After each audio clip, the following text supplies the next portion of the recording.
Hello everyone, my name is Hannely Truths. Welcome and welcome back to my channel. Medyo matagal po akong hindi nakapag-share ng video dahil medyo naging busy po ang linya natin. Pero ngayon, I'm back and ready na po ulit akong mag-share sa inyo ng helpful tips and stories na makakatulong po sa travel nyo in the future.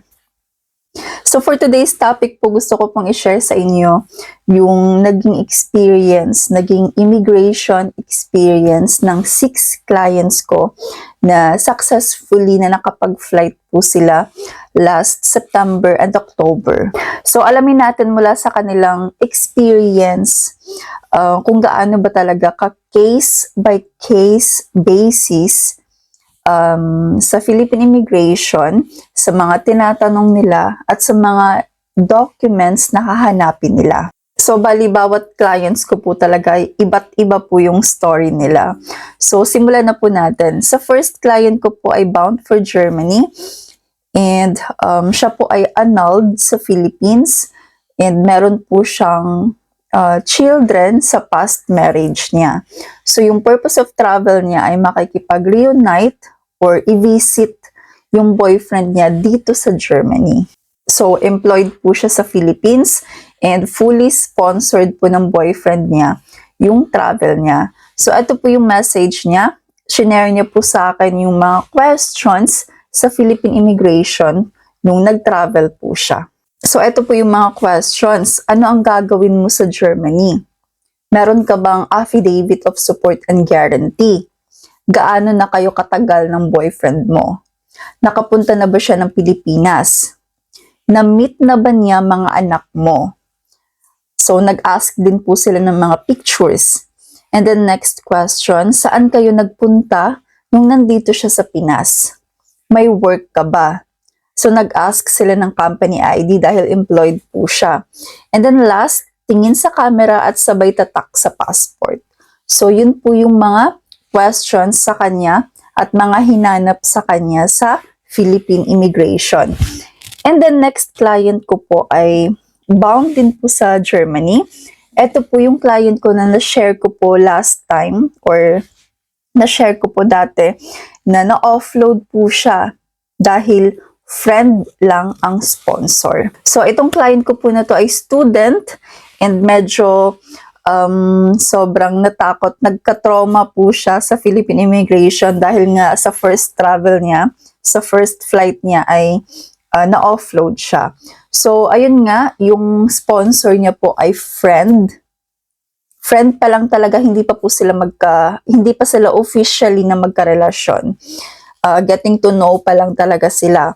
Ngayon, so i-share ko na lang po sa inyo ulit, kung hindi niyo po napanood yung video na yon. Na-offload siya dahil ang gusto ng immigration officer ay dapat family relative yung mag-sponsor sa kanya dahil nga mag-friend pa lang sila. So actually meron po siyang affidavit of support and guarantee na galing sa friend niya pero hindi po yun sapat sa immigration. So na-offload po siya nun dahil nga na-mention din po niya yung about sa tita niya na nandito sa Germany. So, yun ang gusto ng immigration officer na yung tita niya ang kukuha ng affidavit of support and guarantee. So, ngayon, nag-travel po ulit siya. And then, dahil meron na po siyang affidavit of support and guarantee na galing sa tita niya, so, inallow na po siyang makapag-flight. So, successful na po yung last na flight niya. And then, next client ko po ay bound for France. First time niya pong mag-travel to Europe. And then, employed po siya sa Philippines and sponsored po ng boyfriend niya yung travel niya. So, ito po yung shinare niya po sa akin. Good morning po, Miss Hanilit. Waiting for boarding na lang po ako. Mabilis lang po sa immigration officer. Medyo kinabahan po ako pero mabilis lang po. Hiningi lang yung company ID at approved leave of absence. Then, nagtanong lang po anong work ko, purpose of travel, and kailan ang balik. Wala na po ibang documents na hiningi. After makita yung approved leave of absence, tinatakan na po agad yung passport ko. So, di ba makita po natin, kung i-compare po natin itong naging experience ng third client doon sa first client.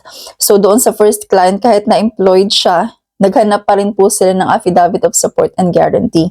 Pero dito sa third client ay hindi po sila naghanap ng affidavit of support and guarantee. So, bali nung sinabi niya na employed siya, hiningi yung company ID, tsaka yung approved leave of absence, and about sa work niya, tinanong about yung work niya, and then after that ay okay na. Wala na silang ibang hinanap na documents. So again, sa immigration po talaga ay case by case basis. So next po sa fourth client po natin, bound for Germany. First time niya pong makikipag-meet sa boyfriend niya dito sa Germany. Siya po ay fully sponsored ng boyfriend niya.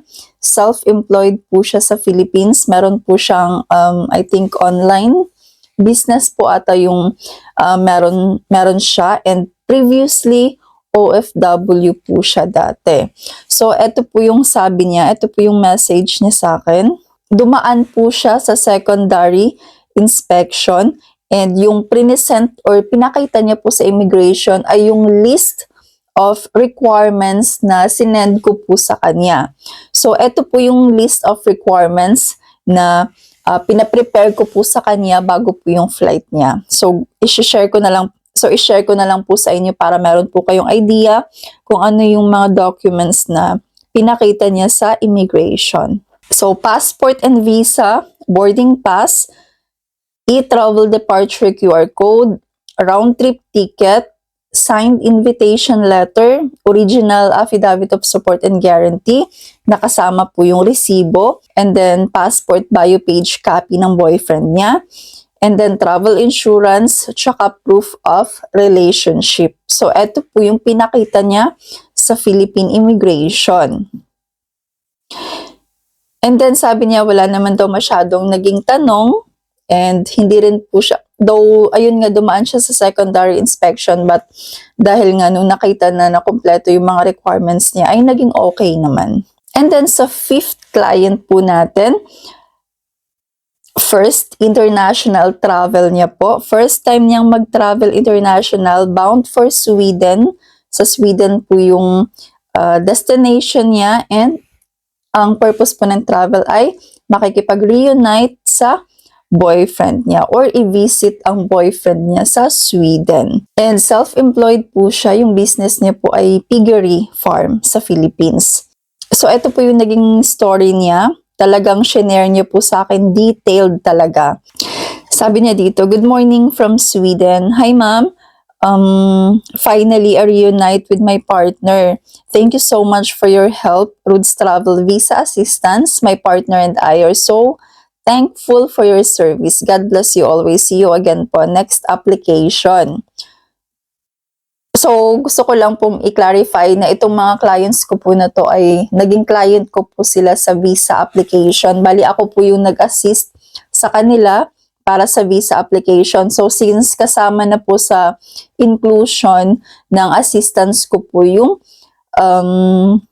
pag-assist para sa immigration, kung ano yung mga dapat nilang ihanda ng mga requirements and kung ano yung mga possible questions sa kanila. So, ito po yung shinare niya po sa akin na immigration story niya. So, sabi niya dito, "It took me almost 30 minutes in the immigration or immigration officer question."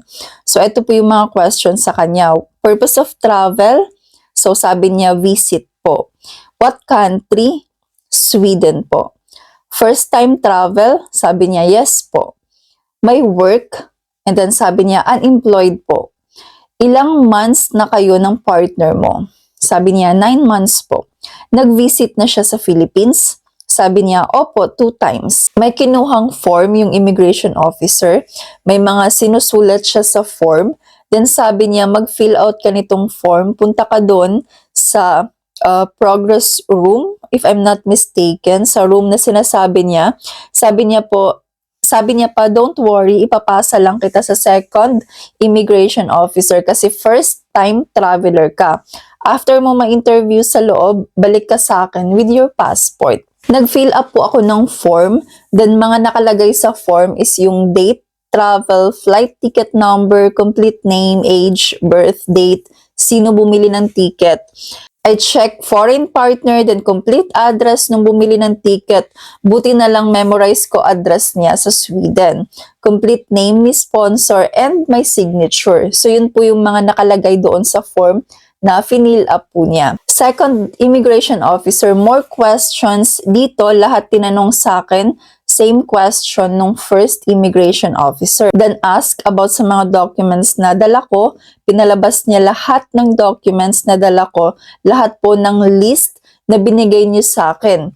I just add po yung barangay business permit and picture with the piggy farm.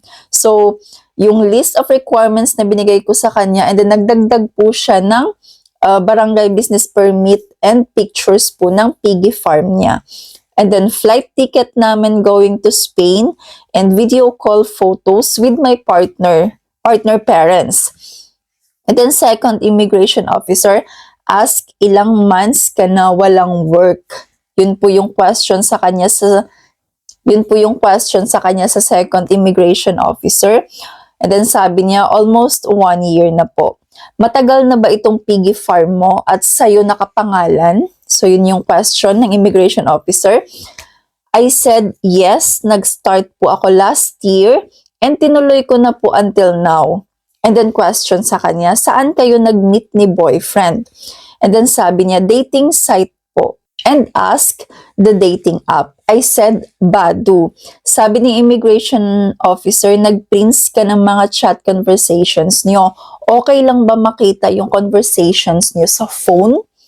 So, meron na siyang printed copies ng chat conversation. Pero yung immigration officer ay nag-ask pa po siya ng kung pwede bang makita yung conversation nila sa phone mismo. I said, okay po, pinakita ko yung conversation sa phone. Tricky part, di ko nasagot kasi hindi ko talaga alam and nakalimutan ko yung month kung kailan kinuha ni partner yung affidavit of support and guarantee. Naging honest na lang ako. Sabi ko, sorry po, nakalimutan ko kung kailan pero kinuha namin nung nag-start kami ng application ng visa namin. So, bali, tinanong pala siya ng immigration officer kung kailan kinuha yung affidavit of support and guarantee. So, hindi niya nasagot dahil nakalimutan niya. Naging honest na lang siya and sabi niya, nag-sorry siya na nakalimutan niya kung kailan. Pero sinabi niya na kinuha nila yung affidavit of support and guarantee nung nag-apply pa lang siya ng visa. And then, nagtanong ulit yung immigration officer, paano niya pinadala itong affidavit of support and guarantee? And then sabi niya, through DHL po. And then check all the documents na dala ko. Sabi niya lang, kukunin ko tong photos niyo together and the affidavit of support and guarantee. Sabay tatak sa form. And sabi niya, balik ka doon sa first immigration officer. Pagbalik ko po sa first immigration officer, chinek niya yung form and sabay sabi tingin sa camera and tatak sa passport. So, bali kinuha yung photos nila together, yung proof of a relationship, and yung affidavit of support and guarantee niya. And then, naging okay na. And then, shinare niya din po yung immigration experience niya sa Sweden. So, bali, hindi po siya nag-arrive sa Sweden. Sa Copenhagen, Denmark po siya nag-arrive. And kasi doon malapit yung boyfriend niya. So, sabi niya dito, and also I'm gonna add the immigration in Copenhagen in Denmark. Just ask me one question only. Where are you going to stay? I just say Sweden. So, very smooth po yung immigration experience niya sa Denmark, Copenhagen. One question lang, saan siya magstay? Yun lang. And then, naging okay na. So, and now, sa last client po natin na bound for Switzerland. And yung purpose po ng travel niya ay makikipag-meet sa boyfriend niya sa Switzerland for the first time din po. So, employed po siya sa Philippines and fully sponsored po ng boyfriend niya yung travel niya. So, sabi niya po dito, Ma'am Hanlit, good morning. Nakapasa na po ako sa immigration. Ito talaga yung message na nakakatuwa. And then sabi niya, good thing din po ma'am na di ako nag-secondary inspection. So, hindi po siya dumaan sa secondary inspection. And then nag-message po siya ulit sa akin nung nag-arrive na po siya sa Switzerland. So, sabi niya po, andito na po ako ma'am Hanilit. Tinanong lang po sa immigration, purpose ng pagpunta ko, ilang days po ako, sinong pupuntahan ko sa Switzerland. Tapos, kailan kayo nagkakilala, saan nagkakilala, ilang buwan na magkarelasyon. Tapos, hiningian po ako ng evidence na magkarelasyon po kami. Saan kami nag-uusap, hiningi din po proof of relationship. Then, hiniram CP ko po, tapos nagbasa ng conversation namin po. Binasa nga din po conversation natin. So, hindi lang yung conversation nila ng boyfriend niya yung binasa ng immigration officer, pati din po yung conversation namin. So, ayun po yung mga naging experience po ng previous clients ko na successfully na nakapag-flight. Yun po yung immigration experience nila. So, nakita nyo naman po na iba't iba po yung mga questions sa kanila. Pero yung common na question talaga is kung saan pupunta, ano yung purpose ng travel, sino yung pupuntahan sa ibang bansa, mga ganon. So, bali magdedepende na lang talaga sa case nyo, kung makikipag-meet ba kayo sa boyfriend nyo, sa girlfriend, or makipag-reunite sa family relative, i-visit ang mga relatives sa ibang bansa. So, doon, case by case na lang talaga yung next na itatanong sa inyo. And then, of course, sa mga requirements. So, yung iba kong clients, hinanapan ng affidavit of support and guarantee, and then yung iba naman ay hindi. So, di ba, ayun nga, minsan inconsistent talaga sila sa mga hahanapin. Magdedepende na lang talaga sa inyo kung hahanapan ba kayo or hindi. Kaya naman, I always advise talaga na kapag sponsored po yung travel nyo, ay mag-provide kayo ng affidavit of support and guarantee.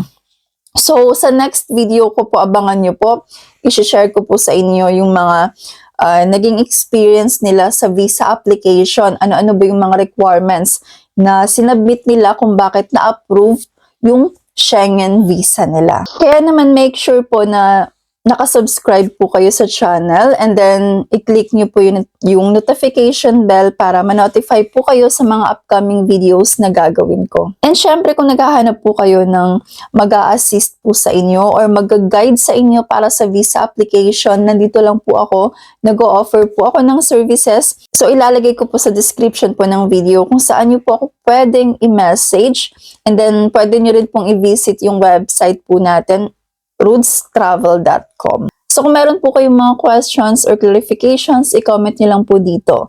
Thank you po for watching. Bye-bye!